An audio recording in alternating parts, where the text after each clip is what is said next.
What's up, everybody? As soon as I was going to press record on this video, Ravensoft and Infinity Ward put out a little minor update. 1, you should find more plates on Ashika Island, and 2, the issues with the kill cams of, well, not getting a kill cam and seeing how you died should have been fixed. So the next time you load in, playing Ashika, plates should be on the ground everywhere, and if you get killed, you can figure out how you got killed. But we gotta talk about this underlying issue that I've really only seen JGod really address. And this is this TTK issue within Warzone, and I don't think the devs are handling it properly. On this recent patch notes, they added minimum damage to armor plates, meaning if you're shooting somebody with armor, your guns are going to do more damage. Well, specifically on certain guns like the M4 and the Lockman. So even with an already fast time to kill, if somebody is wearing armor, now you do more damage against them. I don't know about you guys, but that just seems ass backwards. And I think they did this as a solution to an issue where if you try to balance a gun in multiplayer, it's going to have a different damage value in Warzone just because of the ranges. So if you take a gun like the M4, which in the devs' eyes is appropriately balanced for multiplayer, that's arguable, but they don't really want to touch it in multiplayer, but they wanted to add changes for Warzone. This is the solution for them. And I guess that makes sense. It's not the easiest solution, so hats off to them, but I don't know if adding damage against somebody with armor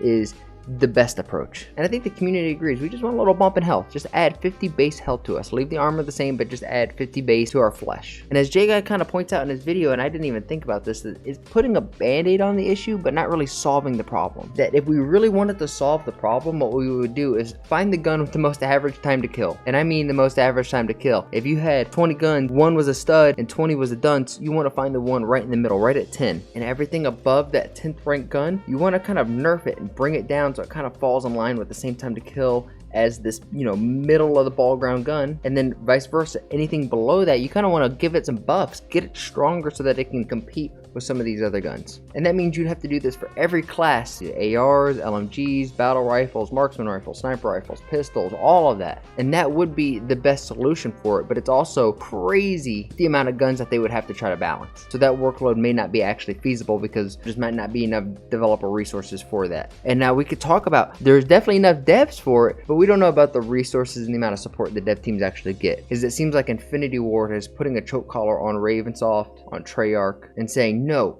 this is our game and we want it to be played a certain way. And Treyarch and Ravensoft are like, we're just trying to listen to the community. And I don't want to take everything away. Season 2 has been a big banger, and it's honestly been kind of crazy to look at the difference between ranked play and really Warzone. Because if we look on Twitch and we see the viewership numbers between ranked and Warzone, I mean, it's kind of crazy that ranked and just standard multiplayer is outshining the battle royale market, which hasn't really happened since like what, 2018. And it's really cool to see pro players in the CDL mix in with, content creators, and everyone's just kind of playing together. And if you're good enough, you can match up against some of the pros, and it brings up nostalgia, because that's kind of what the old OG rank systems were like. And we've had so many failed attempts at these rank systems that just try to be more overcomplicated than what they need to be, and instead we just got a really flushed out, very solid rank system for the multiplayer, and it seems like everybody is loving it. And I'm curious because in season 3, I'm going to keep repeating this, we're supposedly getting a ranked mode for Warzone, and if it's similar to this, it's going to be amazing. But before they do add a ranked mode, we've definitely got to fix the TTK issue. Now personally, I'd like to see a little bit of both solutions. Add a little bump to base health, and then try to get the guns to try to all be similar. And we saw the outcome of this towards the end of Warzone, where we got the 50 base health and a really good balance of the guns. And honestly, the meta was fun because you could use a lot of different things and really just became what was your favorite gun to shoot. But the biggest issue is if we just add a bump to health, the issue that we're going to have, that was once more brought up by the man, the myth, the legend, JGod, is that right now all our magazine sizes just aren't big enough. So if we had just a bump to base health, most of the magazine sizes for the guns would require about 1 kill for every reload.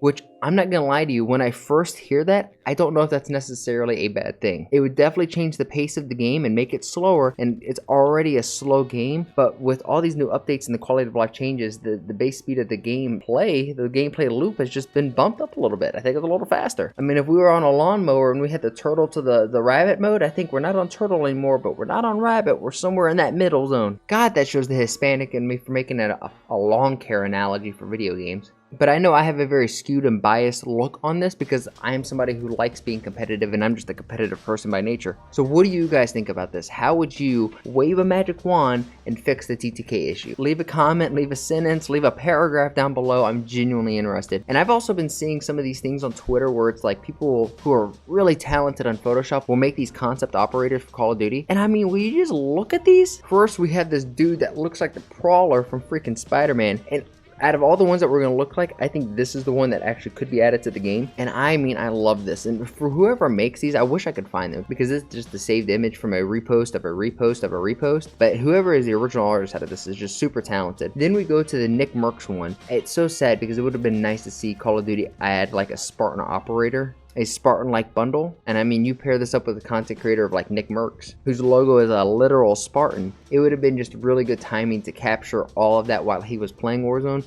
He's obviously an Apex pro, playing Apex right now. But yeah, I mean, come on. Wouldn't you run around with this yelling, "For Sparta!" Trying to melee everybody? Imagine the assassination that can go with this.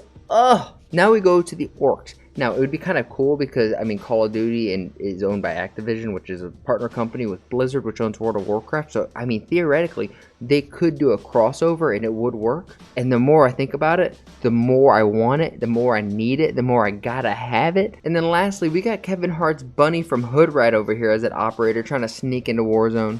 And I mean, what would a Call of Duty game be without some ridiculous bunny outfit? So, you know what? Why the hell not? I want to know what you guys think. I bet most of you will think that first one is the dopest, but I mean, this Spartan one is a very close second in my opinion. And then the last thing that I saw right before I started really recording this video was this post by breakingpoint.gg saying start 2, bench 1, cut 1 with a Beezy, Shotzi, Hydra, and Pred.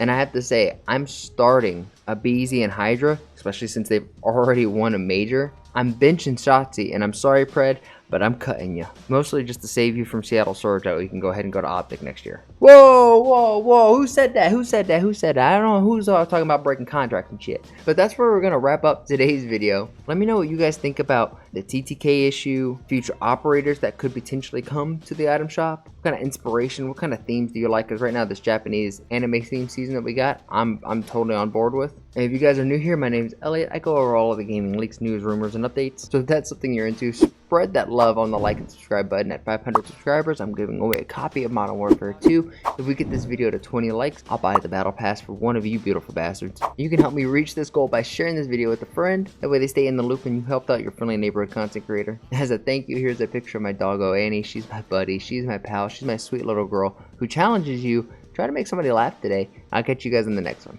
Peace.